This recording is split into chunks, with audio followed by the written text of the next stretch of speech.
If you've ever been impacted by estrangement of any kind, then you'll be happy to know that Karl Melvin is back for episode 2 with me and him. And we are talking about estrangement in general, looking at the things that happened on the Oprah show and then everything that's gone down more recently with the Beckhams. Obviously, neither of us know the Beckhams or Oprah. And so we just talk about the things in a general way and some of the discussions that arise out of that. It makes for an incredible conversation around the complexities of estrangement. If you listen to the first episode with Karl or follow his work in any way, you'll know that he is very good at getting into the nuance when it comes to estrangement and very, very balanced in how he approaches these things. I'm excited to say that not only are we bringing you this podcast, but on the 8th of February from 6 p.m. to 9 p.m. UK time, we'll be bringing you an event called Parenting Through Estrangement. The links to that is below this in the show notes. So if you'd like to come along to that, we're going to be having an open discussion around estrangement, what it's like to be a parent working through estrangement. So if you are estranged yourself and have children or thinking about having children or on the fence about having children because of the estrangement that you've experienced, then that event will be for you, as will this podcast. At the event itself, we'll be opening the floor for discussion, shared experience and questions from the people that will be attending live. It's all online on Zoom, so it's open to everybody. I'll leave the links for that. And if you enjoy this episode, then I'm sure you'll want to get along to that session as well. So sit back, a great episode with Karl. I feel like he's going to have to become a regular fixture on the podcast. So good at talking about this stuff. So sit back and enjoy this episode. Dysfunction is everywhere, in our families, in our cultures, and in our systems. And this is Dysfunctional, the podcast that helps you name the things that most people can or won't see. Let's call it out, break it down, and maybe even start a bloody revolution. To have you back, I think you might be the first person to ever come back and do a second Dysfunctional podcast, mate. Well, very honoured, Josh. Highly honoured. No, look, thank you, Josh. I do appreciate it. And it's just to say, it has been nice to keep in touch with you since the first podcast as well. You know the way the cycles work. People just move on to the next thing. We've managed to keep a little bit of contact, and I think off the back of that, I got into my head that we could work together, and we'll talk about that later on. But I have spent the last few months just trying to think, what would that look like? I think even though we may have differences in our backgrounds and our upbringings, and maybe some difference in our perspective, I think we've a lot in common in our terms of our attitude. Yeah. And I think, so great to be back. Yeah, good to man. see And look, we'll talk a little bit about it at the end, but we're going to be doing this online event together that people can come along to. And I think that we've got different sort of experiences, like different ways of coming at it, and like probably slightly different opinions on stuff as well, which I think is good, by the way, which is what will help the discussion on when we do the event. But we've got we come from a similar sort of energy, if that makes sense, don't we? So yeah. I mean, there's nothing more boring than two people agreeing for an hour. I think disagreement on things it's healthy, and because we do live in such a divided world, and we're discussing such a divided topic, that it's to me, it's like there is no one universal answer. The same way there's no one universal expert. We see it in the estrangement space. Some people are kind of positioned higher up. I don't agree with that. I think it's a level playing field, and no one person could potentially have all the answers, all the experience, all the insight.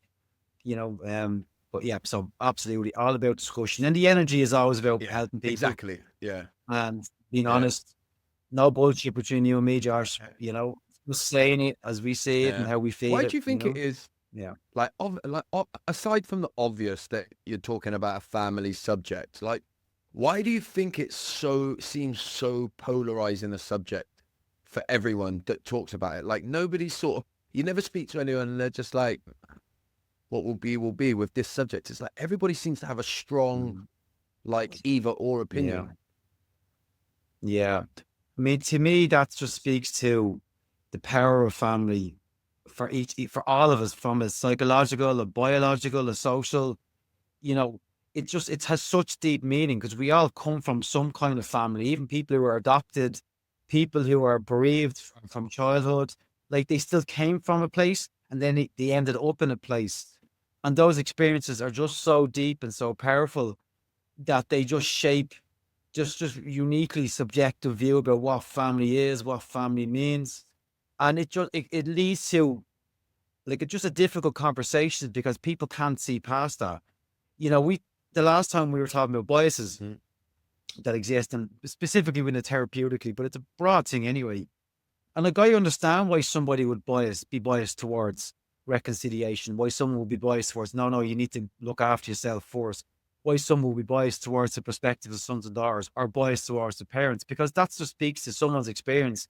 And they were so powerful and often very painful. And that's what they know. And they don't want that minimized. They don't want that pushed down. But what's happening, and it's been happening for years, but it seems really amplified now, is that everybody is vying for validation. Like everybody wants to have their experiences validated. But unfortunately, to validate this person over here means to invalidate this person over here. And it's creating a dynamic where, I mean, and it's also amplified by social media where people, it's very Mm. antagonistic anyway, and people feel safer at home. And it's also now amplified by what's happening in the world either way.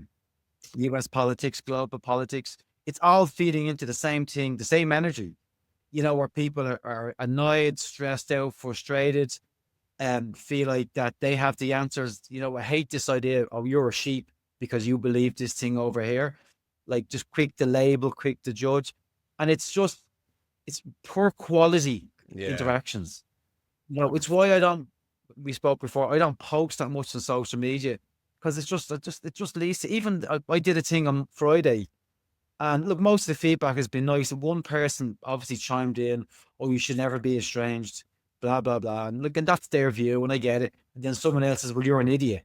You obviously has low emotional intelligence." And I'm like, "No, there's no need for that. Look, they're coming at it from a certain Yeah. That's, perspective. yeah. You don't have to Yeah. insult them. Let's just try and find out where they're coming from instead of just calling them an insult straight away." So it is complicated, but I think the core bit around needing validation, we all need it on some level. It's where you get it is important. People, because of social media, is there, it's available to go to your channel, to go to somebody else's.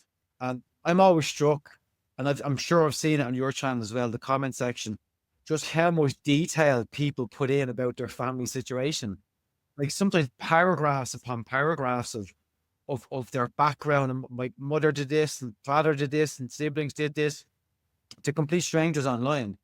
But again, they're sharing that because they feel that they have to share this, and they want someone to say, "Yeah, God, I'm really sorry that happened to you," and even a like, but they're probably at home. Maybe they haven't spoke about this thing much before. Or maybe they only have a small network of people, but they still need to have this story heard.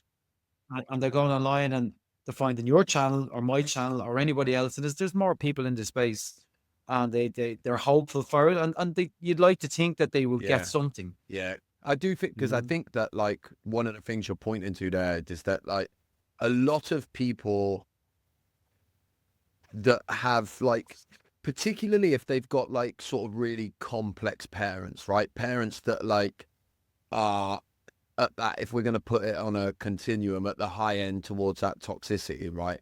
I know them ones, Yeah.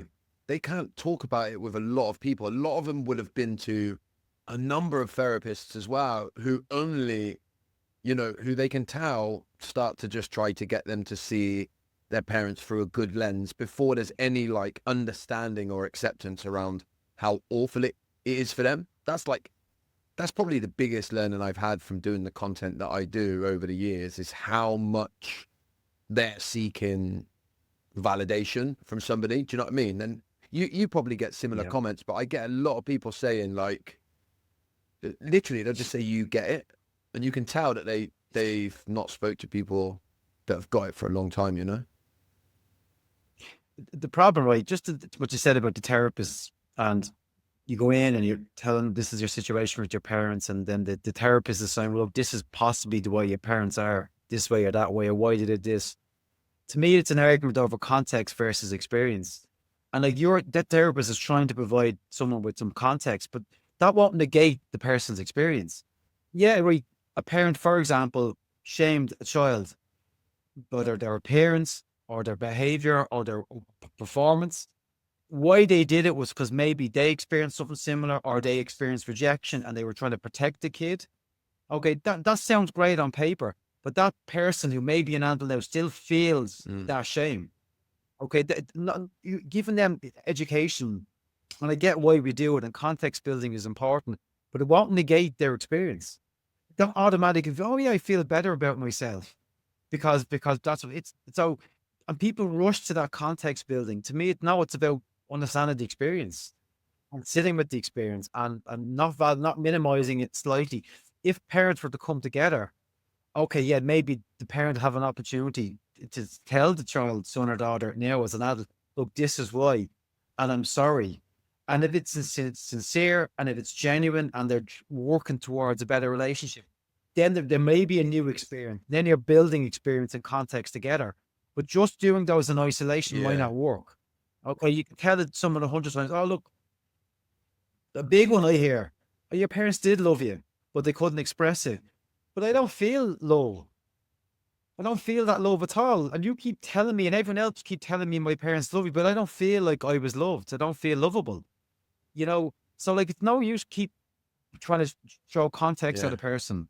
And to me, it's just meeting with their actual experience of not feeling like they were loved and allowing them to Yeah. grieve that. And then that's when Yeah. change happens. You can move through it. Yeah, But would you then, yeah, like, hypothetically, if somebody had come to you and they started off at that place of, like, I don't know, somebody saying to you, they never validated my feelings, they shamed me all of the time, like, as a therapist, like, is your first thing, right, I've got to validate this, I've got to, like, help them grieve this, rather than trying to bring context in, and you might be able to bring that in later if you fully help them. mm, what the funny thing, and maybe this is I develop as a therapist, is that I've discovered less is more. Right? It's literally there's a human being coming in and they need to talk and they're heartbroken, but they might be in the place where they can actually quite tap into it. And they need, they're sharing something with me. And sometimes I'm just sitting here with them and I won't say a word, but I'm totally tuned into them. I'm looking at them, and bear in mind, it's all online. All my work's online tomorrow. That's just the nature of with kids, and everything else was easier. And just knowing that there's someone that actually is genuinely, and I don't even have to say to them, I get it, but I do get it. They know I get it. There's ways of communicating things. And that just, there's a shift there where finally there is someone, because I'm not jumping in and saying anything to them. It's like, yeah, I get it. Yeah. It's shit. It's horrible. And that's the change that happens in people. We focus too much on verbal sometimes and on having to say something and or strategies on resources, on techniques, on models. None of that. It's just how do I create a nice human connection with this person where they know I'm with someone that I know I'm all right here and I can feel Yeah. whatever. And I'm okay with their feelings, and so they can become okay with it. But there's stuff, right? Yes, stuff happens, and I know that they were shamed, and I get it, and I might say, look, I'm really sorry that happened Yeah. to you, like, and then I'd be quite somatic in my approach. So it's not just what they're saying, it's how they're carrying their body. They might be leaning like this, and this particular posture is a great entry into their inner workings, because just the weight of their head on their hand, the connection between the elbow and the table. This is a great one because it looks like you're punching yourself. Like what's happening with the connection between your face and your knuckles and and that always gets a reaction because people often So you laugh would do that. because You you're would do there. that, you mean? Yeah. Oh, I'm sitting whatever way they're sitting. But we bring it into the conversation. I say, look, just for a second, can we just sit here? Let's not go anywhere. Let's not, and let's just sit with this. And you'd be really surprised the simplicity of that about it, because people are being seen. I'm seeing you. I'm seeing what you're doing. I'm seeing what you're saying. I'm seeing what you're not saying. I'm seeing how your body is expressing this experience of being shamed. The holding and the posture. As a breath coach, you're fully aware of how we hold our breaths. You know, often there's a bracing when we are talking about certain things. You know, so we're just, and we're not, it's not about changing anything. Don't change your posture. Don't change your breathing pattern. Don't change the pitch of your voice. You don't want to look me in the eyes. That's okay. We're just going to sit with it, with all of it. And again, it's a nice entry, and it's quite a gentle. With body work, you do have to be careful because you don't want it to be intrusive. Some people feel uncomfortable because it feels like it's, oh, we're looking at me now. And, you know, you do have to approach it quite gently, but it's a nice way of going non-verbal, body up, you know, bottom up as versus top down. Top down is two brains interacting, working through something. Bottom up is, let's just start with the body, with the feet, with the nervous system, with cardiovascular system, muscular system, fascia, just being aware of all these things, how they're playing out in this conversation right now about this really painful experience where they were shamed. Obviously, I mean, I say obviously, it'll be obvious to a lot of people that follow my stuff that the whole bottom up approach is like just my thing. You know, I talk about one of the biggest emotional reactions I've ever had talking about my dad. When I found NACOA, the charity that supports children of alcoholics, Hillary, the CEO there, I was like a year sober at the time. And so I was like 25. And I remember saying to her for a few conversations, she wasn't my therapist or nothing, right? But I remember saying to her, you know what? I feel like my dad let me down a little bit with the way he drank. And I remember she just went, that makes sense. And then she didn't say anything. And it was the first time ever in my life that somebody hadn't gone, yeah, but you know, he was a good guy. He loved you. Like it was addiction. He didn't mean it and all that. She just went, that makes sense. And then left a silence. And I remember the silence straight away. It was the first time the emotion that I actually felt with what I said had literally ever come to the surface. And it was based on, it was because she left that silence. And it was like, I remember that as one of the biggest breakthroughs I've ever had, because it was the first time I stopped using my head. I stopped using my words, because it's, you know, I'm good with words because I've always used them to talk my way out of everything, including talk my way out of feeling stuff. You know, if I just keep talking, I won't cry or show you that I'm scared or whatever.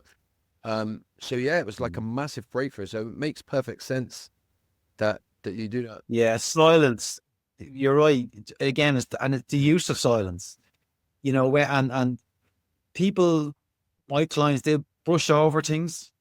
They kind of, oh, you know, my family are horrible, and or they won't be a line. They'll be telling me something horrible, and they'll have a smile on their face. You know, like, okay, and I'll just say, you know, why are you smiling? Like, this isn't, this, you know, this is really painful, and often it's to protect me and protect other people from this really distressful thing. And I don't need that. I'm okay. Yeah. You know, and it's another dimension to what you said there. Okay, so look, we're going to end up talking about the Beckhams, aren't we? Like, we kind of can't not. And it is funny that we had planned this podcast anyway. And then this week we had the Beckham situation, and my week has been crazy. I'm sure yours has as well. But it was just the media were hammering, looking for interviews and quotes, and then I ended an interview on Friday. But let's say in a theoretical situation where someone said, Karl, would you work with the Beckhams? Right? I don't expect this ever to happen. I'm not even sure what they can You answer. won't be back on my podcast again if that happens. Josh, I always had time for you. No. I'm joking. No friend. Well, yeah. I'll bring you with me, Josh. I'll bring you on to open show or whatever. But if we're in a room, like if we could get them into a room, the initial phase is like, let's not say a word. We need to just sit here and sit with it's nervous system to nervous system. Okay, we need to reacquaint. They need to reacquaint, and I will as well because I don't know these people, so I'd be anxious as well going into that environment. And it's just it takes time to rebuild a relationship like that. Okay, and it's very much at the early stages, quantity more than quality, right? It's just time together. If it was to happen in their family home, there's another dimension. There's tons of memories.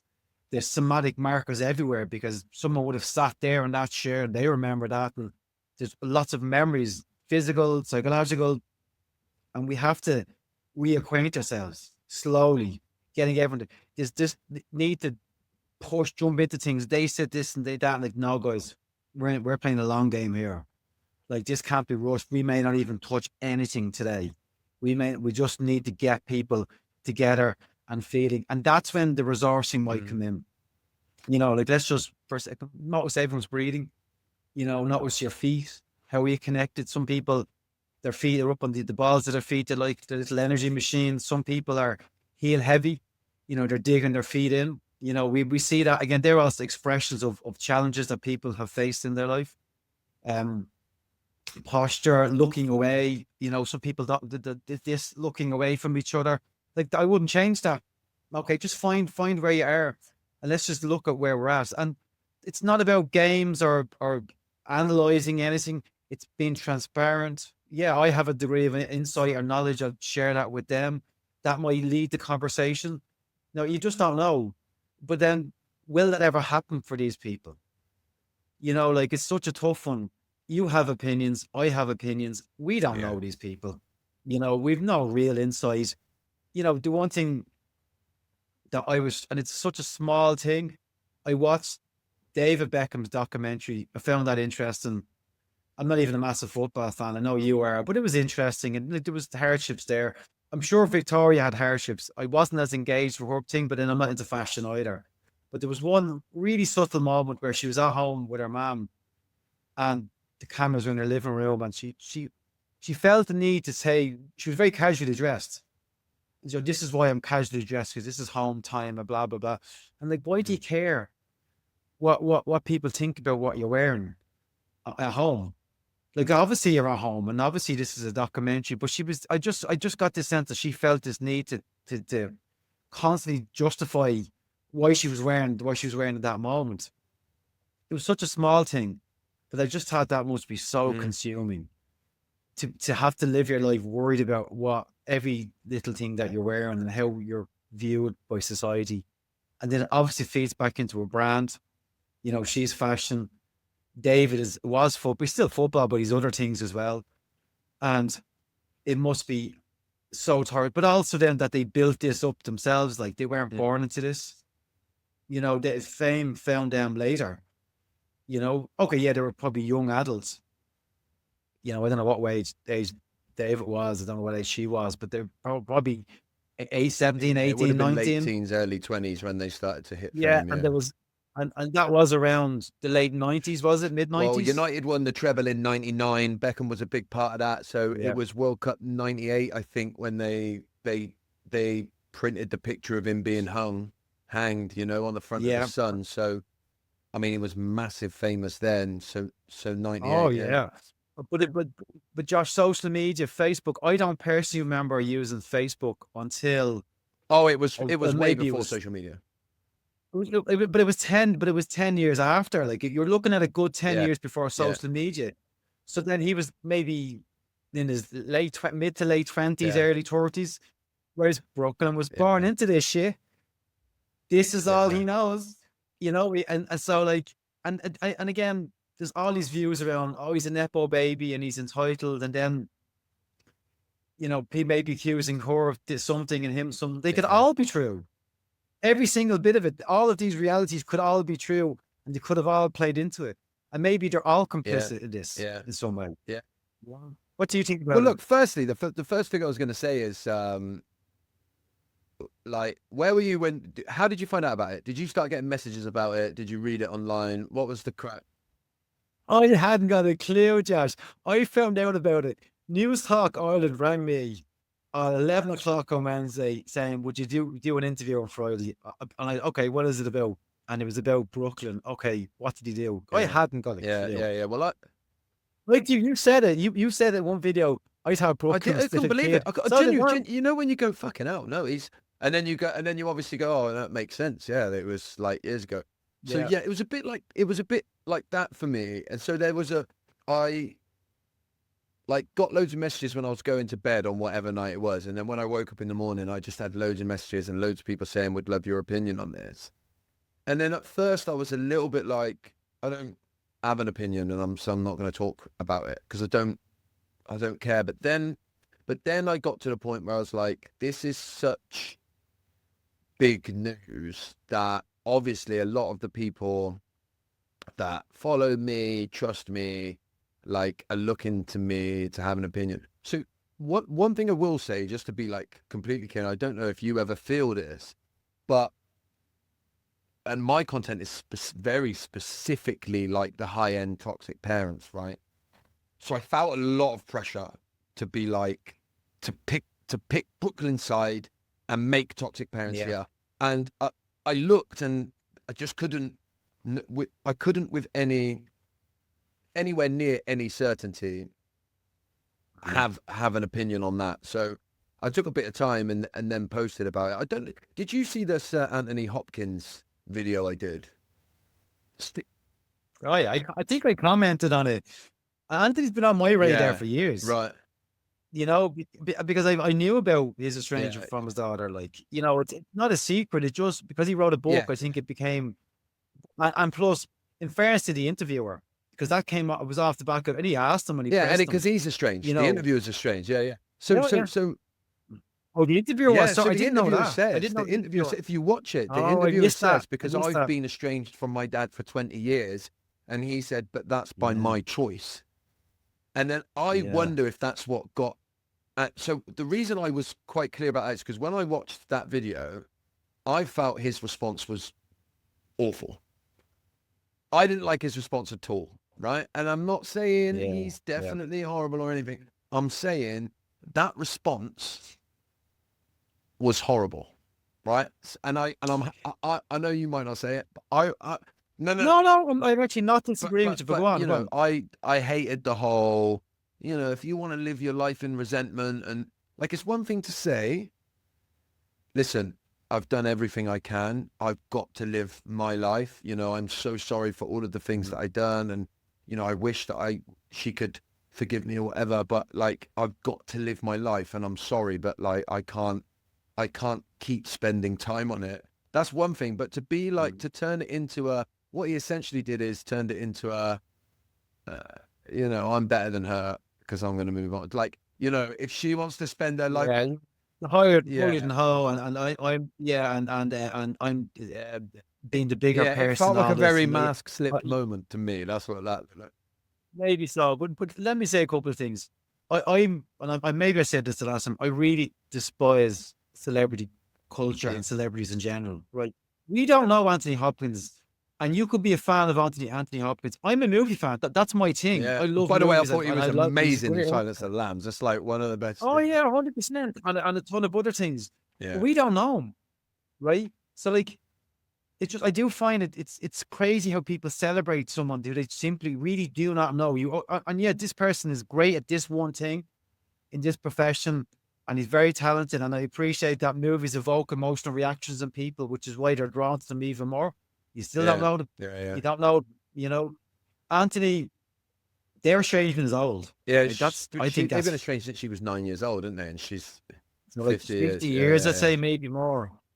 And you know, he's not a young man either.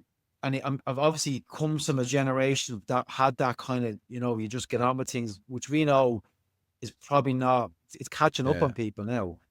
It's catching up on society. That stoicism. It just it wasn't. Yeah. It's not working. We have to address the issues. I think my issue with the interview, the one thing he'd said, my wife reached out, Oh you yeah, I know, remember and we I'm like, discussed what? it. We did chat about it, didn't we? Yeah. Yeah, yeah. Why did your wife reach out? Why didn't you do it? Like, why is it? Was it your pride? You know, why didn't you just, you know, do it? Because again, it's like it's not going to feel like it's sincere if it's somebody else.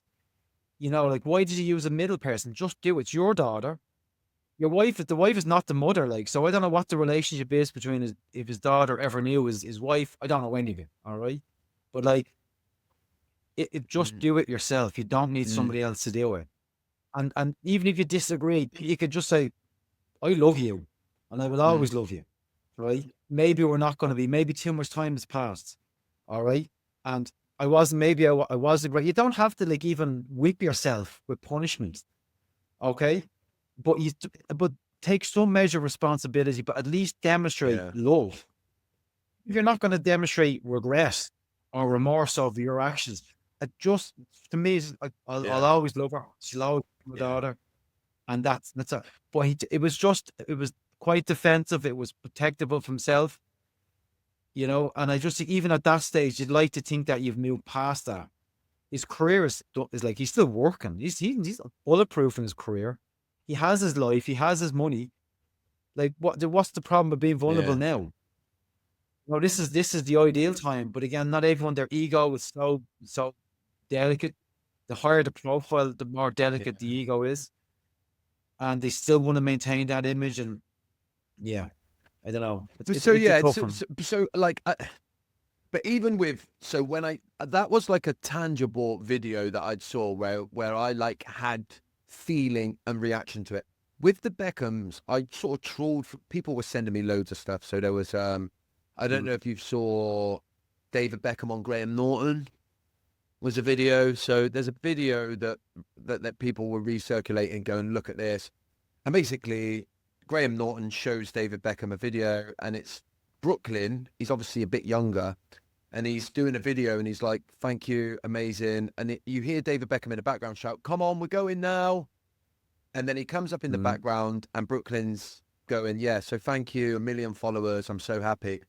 And David Beckham pops mm. his head in, and he goes, "A million. Number I got 16. 63 or whatever it is." And then Yeah, yeah, Graham yeah. Norton goes, haha, you've hammered him or something. And Beckham's like, yeah, Mm, mm. and people were showing me that. And I was like, I would do that to my son. Like, that's like, you can't, No. like, so what I found super interesting is how we're all so guilty of projecting our feelings onto situations, right? That Mm, became really clear to me. The only thing I can, and I don't know where you're at with this.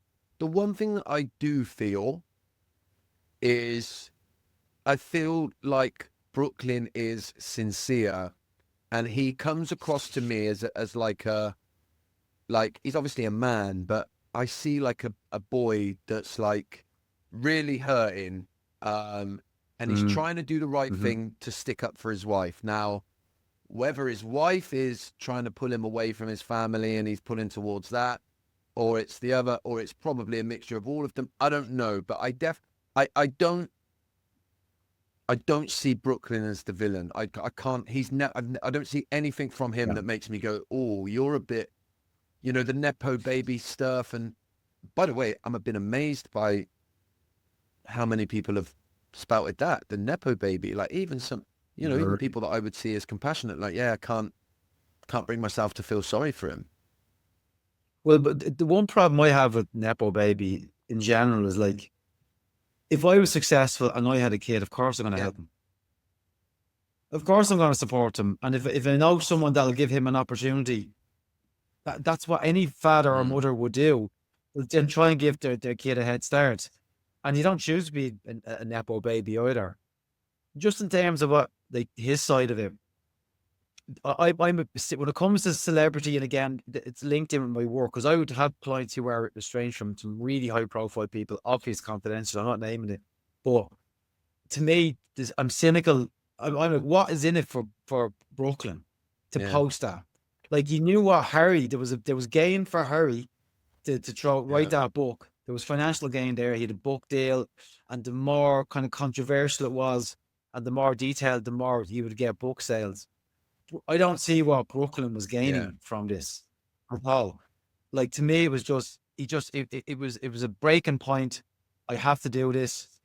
Um, and again, maybe he felt pressurized to do it publicly as well, as opposed to privately, because their relationship, the whole family relation, has played out publicly anyway. And he, again, just reading into his post, he felt like there was things being done on his Yeah. parents' side control whatever narrative or control the dynamic. Maybe he felt like this was his only choice. So I would empathize with him for sure, because look, again, we don't know. He's a young guy. He's cut contact with two uber famous people. What will the implications that have on his career, on his own finances? Well, he'll have a boost now, probably in terms of his profile, but will that last forever? But then forget the superficial money stuff. Like, he has lost a kid. I always thought him and his dad got on great. I have seen pictures of them hugging each other, and it seemed like a real hug. And like, he's lost his dad and all this, Yeah, yeah. And it like, that does feel like, now you have to be a bit careful that it's like, because I've seen some people going, interesting how most people are pinning it on either the wife or on Victoria Beckham, right? Interesting how you yeah. pin it on women. Mhm. So I sort of understand that narrative, but it does feel like, that his relationship with his dad is a victim of this. I don't get the sense Yeah. that it's him or his dad. It does feel a little bit like, and again, look, we don't know anything yet. We We haven't got a haven't a clue clue, but I because know we're what this going meant. on fucking, like I say to everybody, you don't know people, you don't know celebrities, you don't know, people think they know me because they follow me online. I'm like, you don't know me, you know a version of me that I post online, right? It's just fucking, that's just fact. But it does feel like that relationship, him and his dad, is like is a victim of this. To me, it Yeah. does. And that's very Yeah, sad to me, and again, a lot of my work, there's people who are primarily estranged and there's those who are secondarily estranged. Okay. Like and like, for example, I do see a lot of my clients, they fall out with a mother or a father, but their partner, their husband and wife, feels obliged to take the side of their partner, and at the expense of their relationship with their son and daughter. And it's heartbreaking. Again, I'm mostly working at that from the perspective of the son and daughter in those instances. A parent, don't get me wrong, a large base of my clients are parents, and it's a different dynamic altogether. But with the sons and daughters, they're often devastated by that loss, that secondary loss, more so than the primary, because they just thought that they would at least remain neutral. yeah. But again, some parents, often there's a dominant parent, like whether it's a mother or a father, they're just a more dominant presence, and people just feel for an easier life, they'll just keep their mouth shut and they'll justify it in their own. I don't know how to justify it in their own heads. If you were that secondary parent, yeah, if someone wasn't getting on with someone, like, it's nothing to do with me. Like, you're my son or you're my kid or whatever, like that, nothing's coming between that. But not everybody is the same.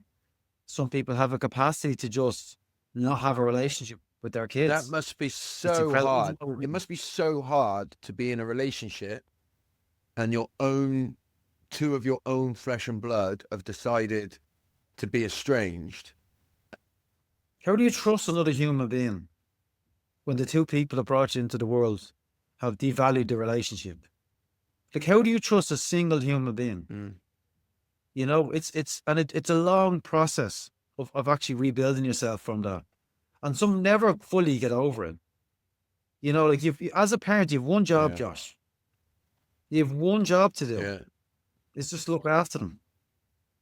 It's your one job. Again, but me being the balance part of me is like, guys, if there's parents watching this, we know there's mitigating factors. We know it isn't always the case. And I know that some would love to have, well, we are talking about a certain profile of parents who has a capacity to just emotionally cut off from their kids and get on, It would fucking you kill know? me, man. I just don't. It would Yeah. if my kids didn't Yeah. want to.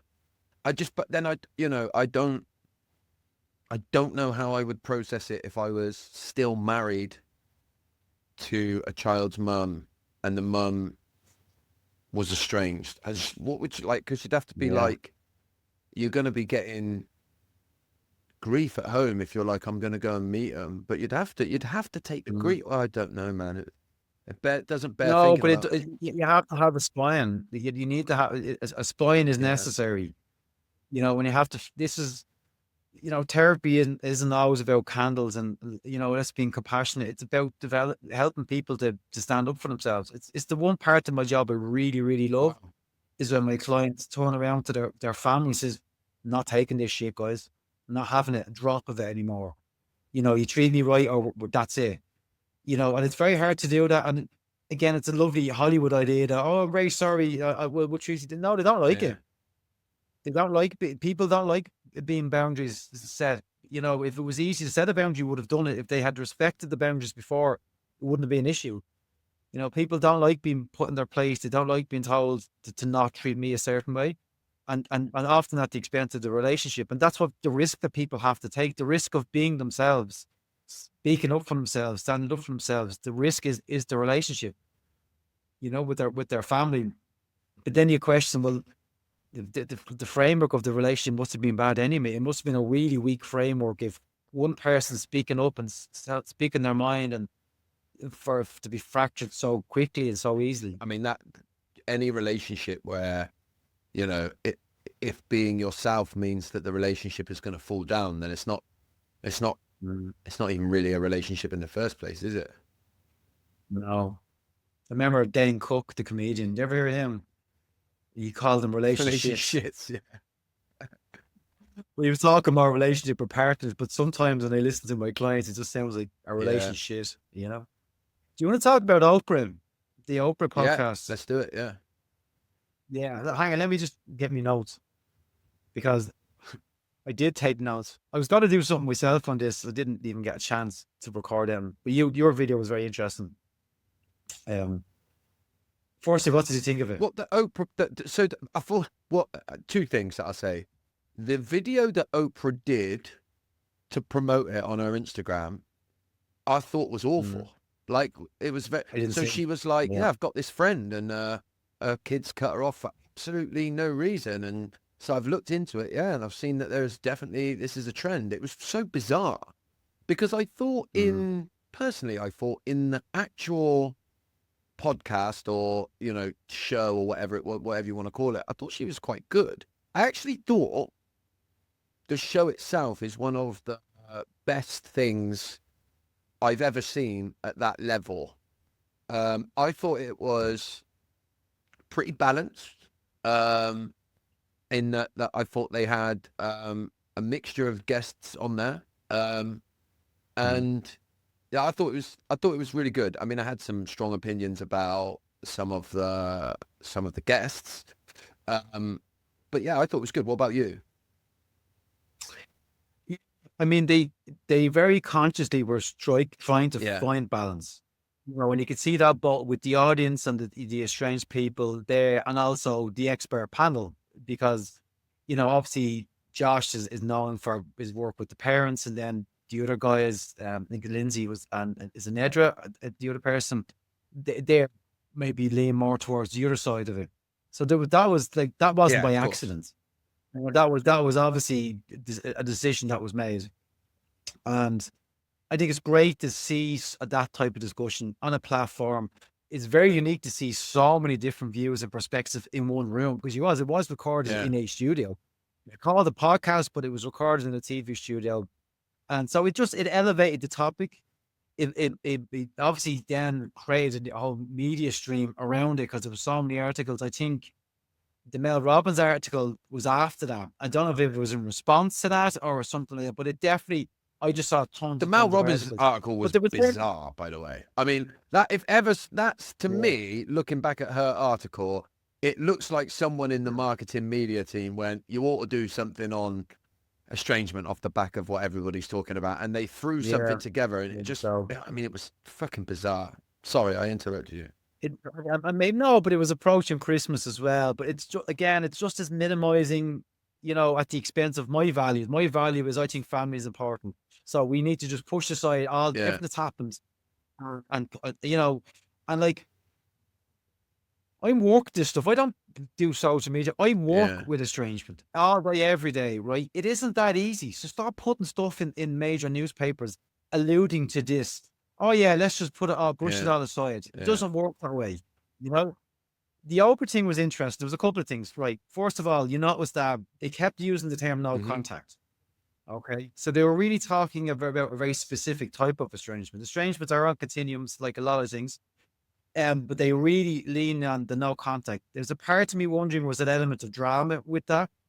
Because no contact. And it's a big thing, and I get why they did it, but I wish there was a little bit more emphasis on the fact that people can still be low contact. People interact. This is just one flavor of it. Um, Oprah was very good, okay, but I was surprised that she seemed surprised herself about you're estranged, like, Yeah, and how are you yeah. estranged? Like, I mean, why are you surprised by this? Like, because you've already said you've had this experience, and I'm sure she heard estrangement all her life, other stories of other people doing it. So I don't know if that was maybe part of adding drama and urgency to this topic. Um, One interesting aspect of it. So I'm looking at my points here because it has we probably should have recorded this ages ago. I'm a little bit slow So, with this boy life in general. I'm very slow listen, I anyway, think the Josh. title of the podcast is going to be something about Beckham and Oprah. So I think we're doing. I think we're doing all right. Yeah. What was yeah? So is estrangement on the rise? Right. Um. Again, I think the way they come to this conclusion. So I'm not the top academic. My skills as a practitioner, but I do try to keep up to date with what's Mm-hmm. happening. All right. I know back in 2014 there was a study that came in at 1 in 5 adults are estranged, or 1 in 5 families in the Yeah, UK are estranged. Fast forward 2020, 1 in 4 adults in the US are estranged. Okay, that came from Karl Melvin. He's a very well respected academic who co-wrote the article yeah. with Mel Robbins. Okay, which was just a little surprising that he co-wrote that because he wrote a great book called Fault Lines, and he does know the topics. I was just a bit surprised that he kind of went with that. But anyway, that's neither here nor there. Um, in more recent times, in the last 2 years, we're seeing two separate polls. Okay, and they're coming in at around 36% of the participants, maybe 33% for one, 36 were estranged. So then you're moving into the 1 in 3. Okay. But is that how you gather prevalence studies, by taking these independent studies that are not connected with different demographics and then putting it all together and saying, oh yeah, 1 in 3 people are estranged? Like, I don't know if that's an accurate measure of where we're at right now. Or is it simply people are more comfortable talking about it? People are more au fait with the term family estranged. And now they're now hanging that hat there and saying, yeah, I am estranged. And yeah, no, I don't mind doing this sort of survey or this poll, you know? So I don't know if we can accurately say this is the more people are estranged now Yeah. than they were, Th- 10 years, 15, There's or so 20 many years like ago. variables as well that I've heard like people bring up, right? That's to that goes that doesn't support the data or makes the data quite like weak. For example, before the internet, going quote unquote no contact or estranging was much easier to do without ever saying you're doing it, Mhm. because you could move to a different Yeah. town and then the only way you were Mhm. contactable was by letter or somebody ringing your house phone. So as long as you missed the Mhm. calls and didn't respond to the letters, you could almost sort of estrange without. And yeah, and you could Realizing it. like Yeah. that would be it. You wouldn't hear from the people, whereas in today's world, if you go even reduced contact, there's Facebook posts going up and people are sending it, have you seen your mum's posted this? And then you have to go around and say to everybody, I don't want to hear what my Mhm. mum's done. Whereas once upon a time Mhm. you wouldn't have to do all that. So you might not have even known yourself that you were estranged. You just didn't Mhm. like your parents and so didn't talk to them. So I think it's very difficult Yeah. to get a grip on it. You were There's a lens being shone on these things that were Yeah, always there. And as a result, it creates an amplification of something that was always there and was always a problem, just wasn't yeah, spoken about or people weren't aware about. It's also bearing in mind that, estrangement sits on a continuum. So people are emotionally estranged, some people are physically estranged. That's the no contact end. But people could have been estranged for years and but just maintained some civil contact for a whole range of reasons. And they wouldn't have said they were no contact. They wouldn't have used any just terminology, but the yeah, problems were there, you know. Um, Another aspect of the problem, which you're fully aware of, is blaming social media and blaming therapists. Okay, for this push towards what the perceived push towards the no contact yeah. end of it. You know, I have issues with that. Because, like, if anything, therapists are guilty for pushing Oh, totally, reconciliation, not totally. estrangement. No, I'm not forcefully. Let me not say that this doesn't happen, right? Maybe it happens. Maybe this therapist coming in who are deeply wounded by their own parents and they're like, you know, family, get away from there. I'm not saying that never happens. But from what I'm seeing, if a therapist has a bias, it is towards get back with your family, Yeah, not the other way around, totally. you know? But why is someone going to a therapist in the first place if there wasn't Yeah. already a problem? Okay. Like you can't, you're blaming the therapist. Like this person paid money and booked a session and saw the therapist, actively did all this to have this conversation, like Mhm. for a reason. You know, I don't think it's fair to blanket blame therapists for this all the time. But then also to blame social media. Why is somebody engaging with your content? Why does someone find themselves onto your page looking at your videos if it doesn't mirror something that they're experiencing themselves? You know? So the term that's key to me, and I struggle to say it, is attributational bias. That's so hard for me to say that word. Attributational. I just can't say the words when I'm under I think you pressure. did all right. I think you did all Anyway, right. you know, I got it there. But how are we attributing these Mm. problems? Like, and it's constantly looking external, looking outside of the family, looking at social media, books, content, podcasts, blah blah blah. And I'd have clients say to me, "Look, you know, I've had an interesting one with a mother and a son I'm working with, and we spoke to her. She felt the podcasts were part of the problem, but they're actually doing great now at the moment. But they did the work. But he's like, no, the podcasts have helped me. They've given me language. They've given me awareness. I'm not weaponizing this information. I'd love to have a great relationship with you. There's other things at play. Okay. But again, it's just this defensive stance of always looking Yeah. outside, refusing to go inwards and to be vulnerable and think, and you know, in fairness to the mother, she's amazing. She did great work, or she's really seen that she got a few things wrong in her views, and they've had the best Christmas they've had in Amazing. years. You're there, but that's Yeah. rare. Okay, that's not the norm. I wish it was. Yeah. It can upset me sometimes when people, come to my page. Like I'll have people message me and say, my adult child isn't talking to me because of you. Like, because, Yeah. and I responded to one, and this was a while back, but I responded to one and was like, what, you had a great relationship until they started engaging with my content. And she was like, yeah, everything was fine until they Mm, started watching your videos. And I'm like, that's no. crazy, right? That Mm, is crazy. But there is, there's also part of me that's like, I'm not head in the sand enough to think that like social media is not having an impact. But I absolutely, like you, I do feel like, all we're doing with the content and stuff is giving people the language to be able to talk about it. And you know, if your only thing you can point to is some West Country dude with his cap on backwards being a bit sweary online is the mm, reason that your kids have mm, gone no contact, then it's something deeper. mm. But that Josh, whatever his name is, he pushes that strongly in a lot of his content. He pushes Yeah. strongly that therapists and social media and he talks like about how language has changed and in more recent years. What does he say? What he said on the Oprah podcast, I want to get your thoughts on this, not necessarily on him or who is, but on the opinion that he says the bar has dropped for what we call abuse. He said that a couple of times on the Oprah thing, and he says it in a lot of his content that Yeah, what what is is considered yeah, abuse and has it's yeah, changed, and what was normal in a certain generation is now being yeah, identified as abuse. Yeah, it's a tough one. I mean, so we're referring to yeah, Josh that's it, yeah. Coleman, and Josh is an American psychologist, and you know, Josh was an early pioneer in estrangement. Like he wrote one of the first books about it. When Parents Hurt, it was called. I think it came out in 2007 or eight. And I met Josh. I spent a day with him in 2019 in Scotland, of all places. There was an estrangement conference there. He's a very nice chap.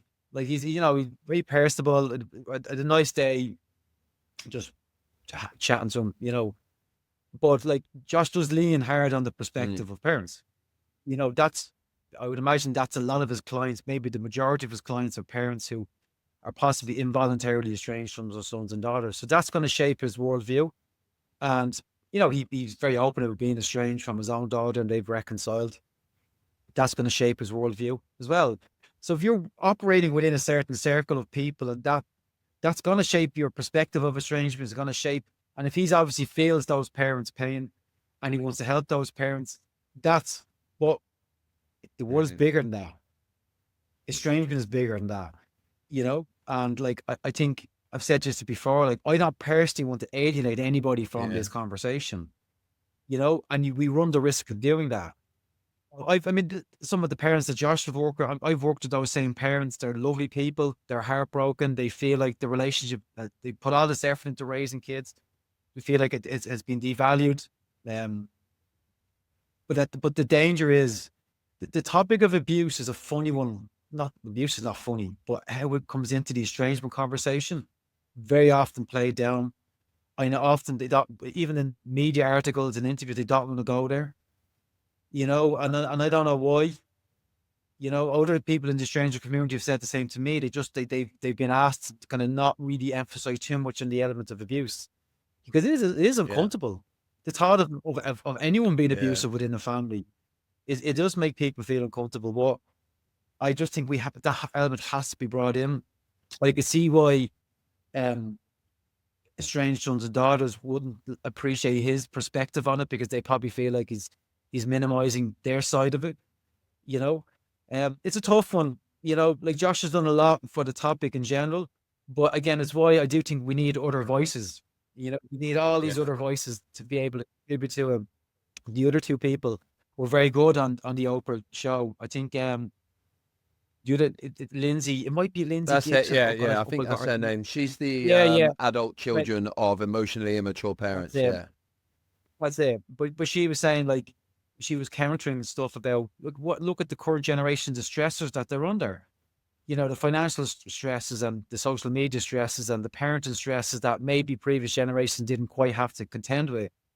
So that has to be factored in as well. It's not just a blanket, oh, they're all entitled and they're selfish adults and they don't want to have a relation with their kids, or their expectations are unrealistic. That's always the case. Like, it's a much more complicated, as we keep saying it, Josh, nuance. Every family is different. We need to know the culture. America's in a different place than Ireland and the UK at the moment, even though we all have our social hardships. It's crazy over there. It's a different world, so that's going to factor into the conversation as well. Another thing that came up in that podcast, and it kind of, it nicely links into what we're going to be doing, in the workshop we're going to do.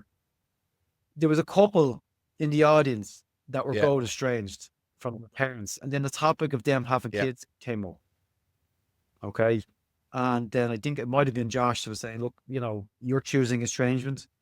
Be conscious that your kids now may choose it as well. I think I don't want to put words in it, you might be paraphrasing a little bit, but he basically said, and I'm interested to hear your views on this. He basically said, by choosing estrangement, you're letting your own children know that estrangement is an option. So he's probably suggesting that you're setting a precedent. This is how we deal with confrontation and disagreement and difficulty in family, that we just choose to not relate to each other or talk to each other. So first of all, there's a couple of sides to it. I'm probably irritatingly balanced, but I'll acknowledge that as well. All right. But like, estrangements tend to not happen in isolation. So whenever someone comes to me, it is part of a bigger pattern of estrangements. All right. Maybe that was the point. All right. But at the same time, looking at that couple, I'm not worried about them, because, we now are of a generation where we address issues head on. We talk about stuff. We do engage with therapy, but from a good place. We understand what co-parenting means. There is support for parenting now like there never was before. Anyone that comes to me, there's often a presumption that people who are estranged don't have strong family values. It's the complete opposite. You think with me, someone who is estranged from a parent and who works with estrangement, again, and most of my clients don't have a relationship with family, you think I don't care about family. Family means everything to me. Family is number one in my order of priorities in life. It's the same for most people I work with. It's just the reality of their situation. the dynamic that's happening in their family. That family just isn't available to them, the relationship they wish they had, which means that they may invest more in their relationship with their kids. This is, I know your Yeah. kids mean everything to you, you know? So like, I don't agree with, I was afraid, I wish I was there, Yeah. the Snowballs, to be quite honest with you. And I didn't want, and maybe it wasn't meant to be a judgmental thing, but I hope it wasn't felt on their side to be a judgment for choosing their It felt like estrangement. it to me when he said Okay. it. I don't No, know. I'm I not going know. to I say know. anything. I know you are. Yeah. I hope it was, because I wouldn't want to judge anyone in that situation, especially if they're thinking about having kids and it's a question their capacity to have kids or be parents, and then it's almost dooming them for it. And like, and again, I know now where Josh is coming from, because Josh has been that parent. He knows what that feels like, and he doesn't want it on them. But then the presumption then that by reconciling with or bringing their parents back into the fold, that's for the best. That's not No. true No. either. No. You don't know. And this is, I don't make those blankets that we just don't know. And I keep saying this, like, stop, like, everyone telling everybody what they should and shouldn't do. Absolutely putting on their own experiences and their own values, instead of it being, well, how do you feel about it? And how would you feel about if your parents came back in? And what would that look like for you? And there is very real ethical concerns around this work, because it's not just me and my clients. I have to think about the first order impact is them and their kids, second order impact, their kids, their kids. They're making decisions now, which I'm sure I've said this to you before. So like, we do have to be super conscious about what these decisions that they make and the ramifications going forward. And there's a presumption that it's always going to be terrible. It may not be. In the same way that another challenge that's been put out, which is anti-estrangement, is the push towards individuality and people prioritizing their mental health and at the expense of family. But like, why are you saying that's a bad thing? Why is someone prioritizing their mental health Yeah. negatively? Like, individuality, okay, there's questions around that, and social media has a part to play in that. It's creating this fake idea of individuality. I don't need anybody. Look at me, I'm a strong, empowered person. Like that, there's a lot of bullshit with that. We are interdependent. We need people. Okay. But sometimes that's more codependency masked as Yeah. independence. Not genuine. And you're just setting yourself up for loneliness. Yeah, we need people. But it has to be the right people. We have to be able to make decisions that are not damaging to us or other people. In the same way that, yes, there's points in people's lives where they have to put their mental health first. Not, it's maybe the family relationship was a consequence of that. We don't, like, not a decision that people make lightly, but family could have played a part in those mental Yeah. health struggles. It's very much cart before the horse. It's pervasive at the best of times, but the mental health aspect of this is very tough to address, because it's very hard to nail down cause and effect. Has this estrangement caused mental health problems, or has mental health problems caused an estrangement? Yeah. Okay. Very sensitive topic. Again, I have to be delicate when I talk about it, because you don't want to criticize someone for the mental health struggles, and I've been there. I'm sure you've been there, Josh. It's a tough world to live in. It's a hard thing to recover from. It's an ongoing process, constantly bringing in different practices and supplements and exercise and talk and everything we can to keep a healthy level of mental health. But it's a hard thing. Not everyone has that. Not everyone has that support, and some people are living alone, and there's all that. So it's a tough part of it. But again, to frame a generalized, you're putting your mental health for a family, it's too reductive. It's minimizing Yeah. what's happening. Yeah. This seems like a silly question before we come on, because I want to talk about the event we're going to do.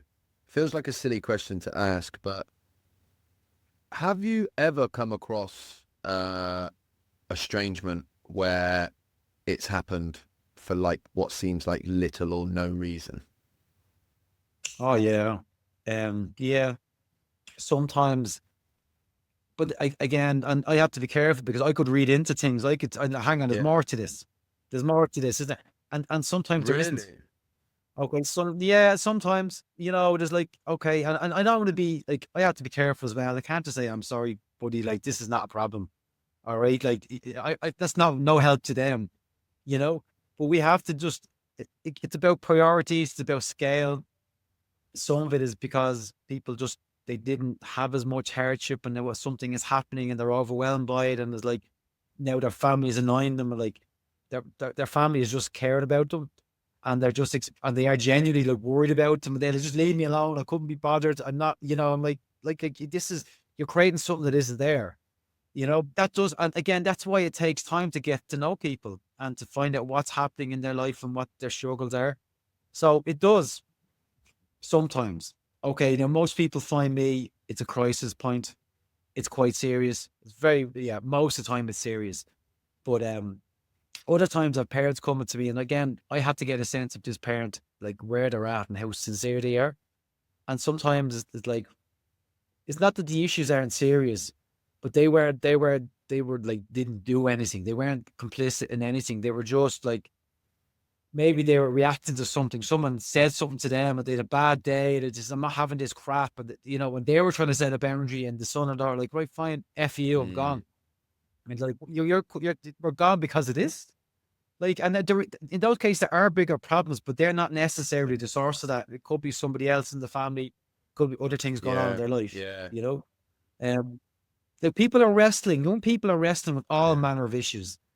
Aren't actually specifically with family, but family will be affected. And one thing by we it. haven't really talked about, and it's a definite possible angle with the Beckhams, is the whole sort of parental alienation thing, which is where where one of the adult children gets in a new relationship, and it's the new relationship, the person within that new relationship that's abusive, and they're setting about ripping them away from all of their support systems, turning them on their family and stuff like that. I bet you've had parents come in where there's cases. I bet that's probably one of the primary ones, isn't it? And like, I've never said it publicly, but I very much experienced this in my young adult life. I was in a relationship where I couldn't see it at the time, and I was trying to do the right thing by supporting my partner, and they were like systematically, subtly, little sort of turning me on my parents and starting to make me think that my parents were awful. And looking back, it was fucking crazy how I bought into it. But you, when you're in that type of situation, you're torn, because you're like, you want to do the right thing and back your partner, but yeah. So I bet that that really comment. And when you speak about the Beckhams, again, we've got absolutely no idea, but that is a definite possibility, right? It's a consideration. That's what's going on here. And if that's the case, then that's awful for all of the Beckhams, right? If it, Oh, it is, yeah. Alienation in my private life, never mind my professional life. I see so much people falling out. Someone marries someone, things are fine for a while. They inject something from their family system into a family system that's reasonably fine, healthy, happy, and the family that's affected by it, this is alien to them. They're just nice families that are just get on well, and they don't really know how to deal with this and what's happening and how to respond to it. Parental alienation, it's a different phenomenon from estrangement, but they are absolutely linked together. But parental alienation, talk about a divisive topic, okay, and much more so than estrangement because of the legal precedent around it. So the two sides of the alienation group, they're absolutely, so often, so you frame one scenario where it's a partner, but often we see within the husband and wife, they divorce, and then one parent is trying to alienate the child or children against the other parent, okay? And that absolutely happens. Okay, there's courts, there's a body of research around that. I know one guy here that he's an expert in it. He goes to courts a bit and as an expert discussing it, what the characteristics. There's a checkpoint of, I can't remember how many points it is, of what parental alienation looks like, how to identify it. One thing is if a child is using language that doesn't match their age. Like there's examples of children. So I don't want to see my dad, and then citing the Human Rights Act of 2000 or whatever. Like, you know what I mean? Like, this is like, they're clearly been coached here, But the flip side is that, we have a huge problem around coercive control. Okay. And people weaponizing whatever they can to get control over a partner. And there's fears within the coercive control movement that partners are using parental alienation as a tool. They're saying they're being alienated against as a way of getting back, when that isn't the case. They're weaponizing the concept. I mean, let's face it, in this world, anything will be, can be weaponized. Totally, because So that comes up, and but I see it on LinkedIn specifically. People on both camps discussing, but they're discussing it Mm. separately. I don't see too much disagreement, and I think because the law is black and white, they can't agree to Yeah. disagree. They have to just come down hard on one line, which is I think is unfortunate because I'd love to see more discussion between the people for and against, and agree that there's scenarios where it's legit, and agree there's scenarios where it's just a Yeah. weaponizing. Yeah, it's still, mate, there's so much to talk about. I feel like, we might have to make this a regular slot where we, like, every couple of months just come together and do a podcast. I'm not even joking. I think it'd be very good. Unless one of us makes a big Josh, big time, and we'll have to do something Yeah, else. unless one of us gets an email from David and Victoria. Oh yeah, yeah. Well, hang on, let me just check my emails now. I haven't some might have come in the last hour. Yeah, yeah. So let's talk about it. Let's talk about the online event that we're doing. It is on February February the the 8th, 8th at 6:30 p.m. to there you 9:30 go. You're p.m. so much better at remembering stuff than me. I only because I had to remind someone this morning. Can I just give some Yeah. context why we're doing it? Okay, so I reached out Mm-hmm. to you. So I this was my Mm-hmm. idea initially, but the reason why it was off the back of when we did the first podcast. Do you remember the really brief conversation we had before you pressed record? And I'm sure you don't remember. I remember it. We were just talking about Yeah. parenthood Yeah, I do remember. and things that we were probably struggling with, and it was a very brief 5-minute exchange. And like to me, that was like that's the Josh I work with because there was no cameras. It was just us two blokes talking about the struggles of being parents while also having this Mm. family history. And we finished the pod, and it was on my mind for ages. Like I'd love to do something with Josh, and we tried different things, and then I was looking at venues at one point, and it just wasn't working out. Time just wasn't an option for us. And then something came up with one of my clients to do with their kids, and it was about two things happened. A client came in, and they were, kind of in this position where my son wants to go see my sister, who I haven't spoken to in 6 months, and I don't know how to manage this. What do I tell them? And should they go? And blah blah blah. Similarly, then something else, not similar, but then one of my kids just out of absolute nowhere just asked about my dad, who I'm estranged from, you know, and just that I don't they just short. This is like these three, Mm. you know what I mean? And he just asked this question that just took me by disarm because I'm like, I have time. I don't need to have that conversation now. We're years away from it, really. And my kids have never met my estranged parents. Like they never met my dad. I haven't spoken to him in 13, probably it'll be 14 years this year since I've seen him. So like there's no the opportunity for us coming back together, that's long gone, you know? But it just made me think like this is probably a scenario that a lot of people will face. And even those who don't have kids now, but they are estranged and they're thinking about it. They're wrestling with this idea: should I have kids? What will happen if I have kids? Sometimes I've had clients who chose to not have kids because they've been hurt enough and they don't want to be hurt anymore. Which to me, that's really heartbreaking to deprive yourself of just this incredible thing, which we both acknowledge is very stressful, but is also incredibly beautiful and loving and pure and keeps us in check. To deprive yourself of that because of something that you didn't choose. No one chose to be born into their family. So that's where it came from.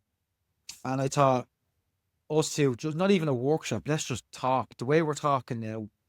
And let's just address some of the stuff that comes up and that I think about, maybe you think about, and invite people into that Yeah. conversation. Yeah. What I'm really looking forward to is the invite people into the conversation bit. I think that's the big Yeah. thing. We're going to be posing like a bunch of questions and like giving our answers to them the way that we see them, and then Yeah. opening up the floor as well and inviting the people to come to give their experiences and their thoughts as well. So I think it's going to be pretty special, man. And like just the Yeah. opportunity for people to come together in that way probably doesn't get done very often, I don't think. I've never seen it. I've actually, there are other people doing stuff, and again, I think they're all doing great work, but I've never seen this conversation publicly on this particular aspect of it. And yes, so many people are estranged, and so many of those estranged people have kids. Yeah. And so it's called Parenting Through Estrangement. And what I will do is, like, in the show notes of this, I'll just put the link for people to want to come along, get a space and come along. And yeah, I think it's, it'll be a powerful. And the draw, don't forget that we're giving stuff away. Yeah.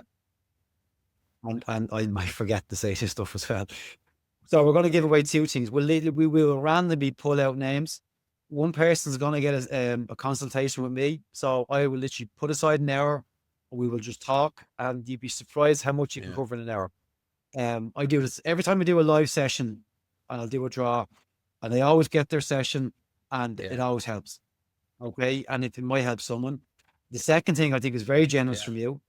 Yeah, well, I'm going to give away Inner You, lifetime access to Inner You. So we'll pick somebody out of a hat, and then, you'll have, that's my 6-week program that's all online. So it's going to. I think it's brilliant. Fair play to you for that, And I know people come back to that. They do it at least 2 more times. People have done it, 3 or 4 or 5 times. So, brilliant. So I'm really excited about it. And like I say, we'll put the link here below this. And mate, I've massively enjoyed this conversation. Yeah. I love talking to you, buddy. It's always nice, man. It's good to catch up. I'm sure we'll do it. I'll see you on the 8th anyway, and sure we'll keep in touch out there. Brilliant, mate. Cheers, mate. I did tell you it would be dysfunctional.